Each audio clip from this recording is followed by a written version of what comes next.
എല്ലാവർക്കും നമസ്കാരം. ചില ആളുകളുടെ കാലുകളിലൊക്കെ ചിലപ്പം നമ്മൾ കാണാറുണ്ട് വെയിൻസൊക്കെ ഇങ്ങനെ തടിച്ച് വീർത്തൊക്കെ നിൽക്കുന്ന ഒരു അവസ്ഥ. അപ്പോൾ ഈ അവസ്ഥേനെയാണ് നമ്മൾ സാധാരണ പറയാറ് വെരിക്കോസ് വെയിൻ എന്ന് പറയാറ്. അപ്പോൾ ഇത്തരത്തിലുള്ള വെരിക്കോസ് വെയിൻ മൂലം എന്തൊക്കെ ബുദ്ധിമുട്ടുകളാണ് നമുക്കുണ്ടാവുന്നത്, അതെങ്ങനെയൊക്കെ നമുക്ക് പ്രിവെൻറ്റ് ചെയ്യാം, അതിന് എന്തെല്ലാം ചെയ്യാം എന്നതിനെ പറ്റിയിട്ടാണ് പറയുന്നത്. ഞാൻ doctor Nishitha M, doctor Basil's homeo hospital, Pandikkad, Malappuram ജില്ല.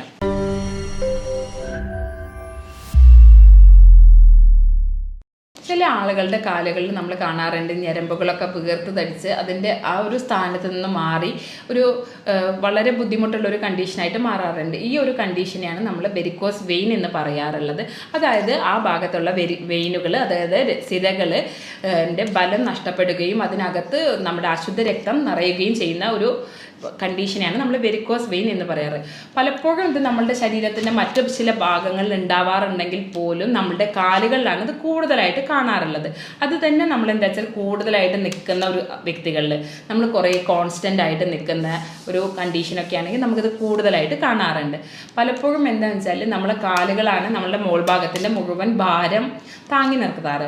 അപ്പോൾ അത്തരത്തിലുള്ള ആ ഒരു ഭാരം താങ്ങി നിർത്തുമ്പോൾ നമ്മൾ ആ കാലുകളിലേക്കുള്ള സിരകൾ, അതായത് കാലുകളിലേക്കുള്ള വെയിൻസ് എന്താവും, അതിന് ബലക്ഷയം സംഭവിക്കുകയും അതിൽ നിന്നുള്ള രക്തയോട്ടം കുറയുകയും അത് തിരിച്ച് റിവേഴ്സ് എന്നുള്ള ഒരു രീതിയിലേക്ക് വരികയും ആ ഭാഗം ബൾജ് ചെയ്ത് വെയിൻസ് ബൾജ് ചെയ്ത് വരികയും അതായത് തടിച്ചു കൂടുകയും ചെയ്യുന്ന ഒരു അവസ്ഥേനെയാണ് വെരിക്കോസ് വെയിൻ എന്ന് പറയാറ്. ഇനി നമുക്ക് നോക്കാം ഈ വെരിക്കോസ് വെയിൻ ഉണ്ടാവുന്നതിനുള്ള കാരണങ്ങൾ എന്തൊക്കെയാണെന്ന്.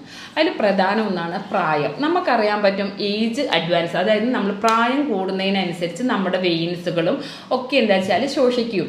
അപ്പം ബലക്ഷയം സംഭവിക്കുമ്പോൾ ഇതുപോലെ തന്നെ ഈ രക്തയോട്ടത്തിൻ്റെ അഭാവം കുറയുകയും ആ ഭാഗത്തുള്ള സിരകളിൽ എന്തെങ്കിലും വെയിൻസ് എന്താ വെച്ചാൽ ടോർച്ചർ ചെയ്യുകയും ചെയ്യുന്ന ഒരവസ്ഥ. അപ്പോൾ പ്രായം അതിനൊരു പ്രധാന ഘടകമാണ്. മറ്റൊന്നാണ് പാരമ്പര്യം. നമ്മുടെ ഫാമിലി ഹിസ്റ്ററി, അതായത് അച്ഛനോ അമ്മയ്ക്കോ ഒക്കെ ഉണ്ടെങ്കിൽ അത്തരത്തിലുള്ള ആളുകളിലും ഇത്തരത്തിലുള്ള ബുദ്ധിമുട്ടുകൾ കാണിക്കാറുണ്ട്. മറ്റൊരു കാരണമാണ് അമിതഭാരം അഥവാ ഒബീസിറ്റി.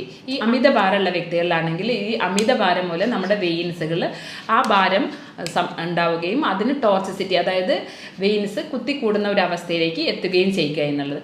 മറ്റൊരു പ്രധാന കാരണം നമ്മൾ ലോങ് സ്റ്റാൻഡിങ് ആയിട്ട് നിൽക്കുക, നമ്മുടെ ചലനക്കുറവ്. നമ്മൾ ഇരിക്കുകയാണെങ്കിൽ കോൺസ്റ്റൻ്റ് ആയി അത്തരത്തിൽ ഇരിക്കുക, അതുപോലെ തന്നെ നമ്മൾ നടക്കുകയാണെങ്കിൽ അല്ലെങ്കിൽ നിന്ന് ചെയ്യുന്ന ഒരു ലോങ് സ്റ്റാൻഡിങ് ജോലിയൊക്കെ ഉള്ള ഒരു വ്യക്തികളാണെങ്കിൽ അവർക്കും ഇത്തരത്തിലുള്ളത് കൂടുതലായിട്ട് കാണാനുള്ള ചാൻസ് ഉണ്ട്. മറ്റൊന്നാണ് ഗർഭധാരണ കാലഘട്ടത്തിൽ. ഗർഭധാരണ കാലത്ത് നമ്മുടെ യൂട്രസിൻ്റെ വലുതാവൽ മൂലം, അതായത് ഗർഭാശയത്തിൻ്റെ ഒരു വളർച്ച, കുഞ്ഞിൻ്റെ ഒരു വളർച്ചയൊക്കെ മൂലം നമ്മുടെ താഴെ ഭാഗത്തേക്കുള്ള വെയിൻസിനെയൊക്കെ അത് കംപ്രസ് ചെയ്യും.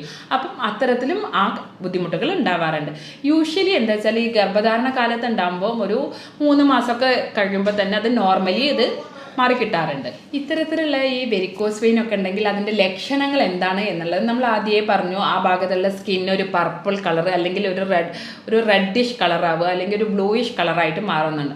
പിന്നെ ആ ഭാഗത്ത് ഭയങ്കര കടച്ചിലുണ്ടാവും, അതുപോലെ തന്നെ പുകച്ചിലോട് കൂടിയിട്ടൊക്കെ ആയിരിക്കും ഉണ്ടാവുക. ചില ആളുകളിൽ ആ ഭാഗത്ത് നമ്മളെ കണങ്കാലിൻ്റെ ഒക്കെ ഭാഗത്തായിട്ട് അൾസറുകളായിട്ട് രൂപപ്പെടാറുണ്ട്.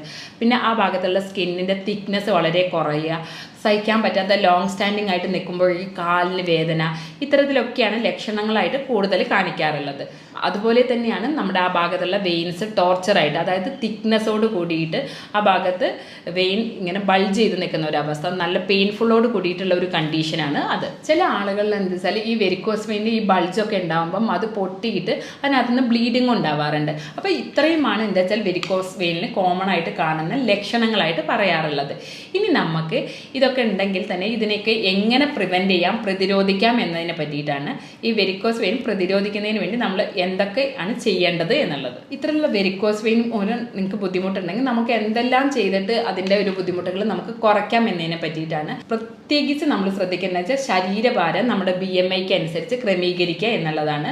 മറ്റൊന്ന് റെഗുലറായിട്ട് എക്സസൈസ് ചെയ്യുക. നമ്മളൊരു കൂടുതൽ നേരം നിൽക്കുന്ന ഒരു ജോലി ഒക്കെയുള്ള ഒരു വ്യക്തികളാണെങ്കിൽ നമ്മൾ അല്പനേരം റെസ്റ്റ് ചെയ്തതിന് ശേഷം ജോലി കണ്ടിന്യൂ ചെയ്യുക. അതുപോലെ തന്നെ കോൺസ്റ്റൻ്റ് ആയിട്ട് ഇരിക്കുന്ന ഒരു വ്യക്തികളാണെങ്കിൽ കുറച്ച് നേരത്തിന് ശേഷം ഒന്ന് മൂവ് ചെയ്തതിന് ശേഷം വീണ്ടും ജോലി കണ്ടിന്യൂ ചെയ്യുക എന്നുള്ളത് മറ്റൊരു പ്രധാനമാണ്. ഇനി നമ്മൾ കിടക്കുമ്പോൾ എന്താ വെച്ചാൽ 2-3 തലയണകൾ വെച്ചിട്ട് നമ്മുടെ കാലിൻ്റെ ഭാഗം പൊന്തിച്ച് വെക്കുക.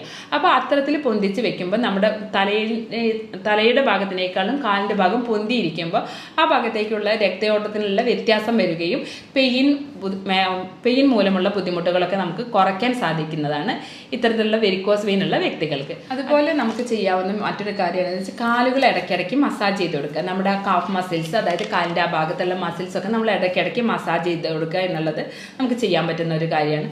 അതുപോലെ നമുക്ക് ചെയ്യാവുന്ന മറ്റൊന്നാണ് കംപ്രഷൻ സ്റ്റോക്കിംഗ് എന്ന് പറയുന്നത്. അതായത് നമ്മുടെ കണങ്കാലിൻ്റെ ഭാഗത്ത് 2 കൈയും വെച്ചിട്ട് അവിടുത്തെ മസിൽസിനെ നമ്മളിങ്ങനെ സ്ക്യൂസ് ചെയ്ത് കൊടുക്കുക. അപ്പോൾ ഇത്തരത്തിലുള്ള ചെയ്യുമ്പം നമുക്ക് ഇതുപോലെയുള്ള ബുദ്ധിമുട്ടുകൾ ഒരുപാട് കുറയ്ക്കാൻ സാധിക്കുന്നതാണ്. പിന്നെ ലോങ് സ്റ്റാൻഡിങ് ആയിട്ടൊക്കെ നിന്ന് ജോലി ചെയ്യുന്ന ഒരു വ്യക്തികൾ അല്ലെങ്കിൽ ഒരു വീട്ടമ്മയൊക്കെ ആണെങ്കിൽ നമുക്ക് പെയിനൊക്കെ ഉണ്ടെങ്കിൽ നമ്മളൊരു 10 മിനിറ്റ് നേരം കാല് നീട്ടി വെച്ച് നിവർന്നിരിക്കുക എന്നുള്ളത് ഏറ്റവും പ്രധാനപ്പെട്ട ഒരു മാനേജ്മെൻ്റ് ആണ്. ഇനി നമുക്ക് ഈ വെരിക്കോസ് വെയിൻ ഒക്കെ ഉണ്ടെങ്കിൽ നമ്മൾക്ക് ഇത് എങ്ങനെ ഫൈൻഡ് ഔട്ട് ചെയ്യാമെന്ന് വെച്ചാൽ ഡോപ്ലർ സ്കാനിന് വെയിൻസിൻ്റെ ഡോപ്ലർ സ്കാൻ വഴി നമുക്കിത് മനസ്സിലാക്കാൻ സാധ്യമാവുന്നതാണ്. അതുപോലെ